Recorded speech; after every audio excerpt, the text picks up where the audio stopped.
name's Calvin. I'm going to be your Ielts examiner for today's speaking test. What is your full name, please? My full name is Nguyen Tan. So where do you come from, Tan? I'm from Haiphong, Vietnam. For the first part of the Ielts speaking test, I'm going to ask you some questions about yourself. Now let's talk about what you do. Do you work or are you studying? I'm studying at Chengdu High School for the Gifted, and my major is English. So what do you like about your major? As an English major, I can pursue my passion, which is the English language. What's more, here I'm offered the opportunity to bolster my soft skills by taking part in some interesting clubs and learning from admirable seniors. Okay. And is there anything that you would like to change about your major or your school? I think the only thing that needs enhancing about my school is the infrastructure, which seems a little bit substandard in comparison with the reputation of the school. So if I were given a chance, I would definitely do some renovation work, like upgrading the toilet facilities and equipping rooms with air conditioners. Okay. And I'd like to move on and ask you some questions about emails and letters. Yeah. Do you often write letters? Well, just once in a blue moon, because I hardly get round to it. Do you prefer to write letters or emails? My preference is emails because it seems much more convenient and free of charge. In contrast, sending letters requires some complex steps, and you'll have to pay for the deliveries. Okay. Do you think that people will still write letters in the future? Well, looking at the popularity of Facebook, email, Messenger, and such like, we may speculate that there will be no room for letters in the future.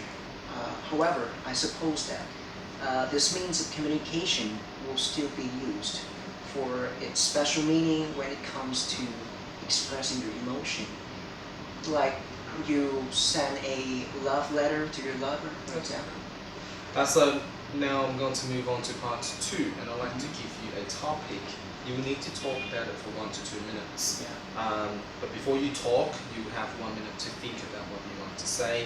You may make some notes if you wish. Yeah. And the topic I'd like you to talk about is to describe a wedding that you have attended. Okay. So, do you understand? Yeah, I got it. Excellent. So please prepare. Okay, so now I'm going to give you a topic, and I'd like you to talk about it for 1 to 2 minutes. Before you talk, you have 1 minute to think about what you're going to say, and you may make some notes if you wish. Do you understand? Yeah, I got it. Excellent. So there's the topic, pen and pencil, paper, and here's the topic I'd like you to talk about. So you describe a wedding that you have attended. Thank you.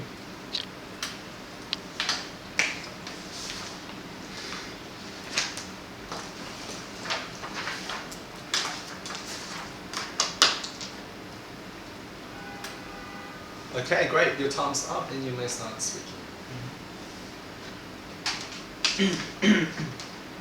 Okay, I've been to many kinds of weddings, anniversaries, and family functions, but I like to talk about my sister's weddings. Off the top of my mind, it took place about 2 years ago, and we got together with our extended family and friends at a reception called Pearl River. It goes without saying that we all enjoyed the day thanks to the cozy and warm atmosphere. Anyway, let's move on, and I'd like to dig deeper into this occasion. Initially, I guess the bride and groom both fell in love with the venue near my house, as it has a large and romantic courtyard together with a magnificent hall where I spent time helping out with the decoration in the early morning of that day. Then came the sweetest part of the wedding, as the couple held hands, walked on the red carpet together, and gave each other wedding rings. You know, I can tell by the look on their face that they were very elated, because after some ups and downs, they're finally able to tie the knot. In terms of the most special moment of the night, it was when I dedicated a speech to my sister. I was a little bit sharply and frankly to say I had both butterflies in my stomach. But fortunately, I managed to go through it with flying colors. So the day when my sister and her groom walked down the aisle together is a memorable occasion, not only for them, but also for me as a family member. Thank you.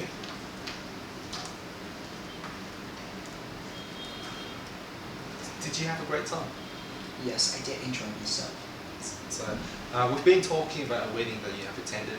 So in the next part, I'd like to discuss with you one or two more questions about weddings in general. Now, do you often attend weddings? Well, quite occasionally, I just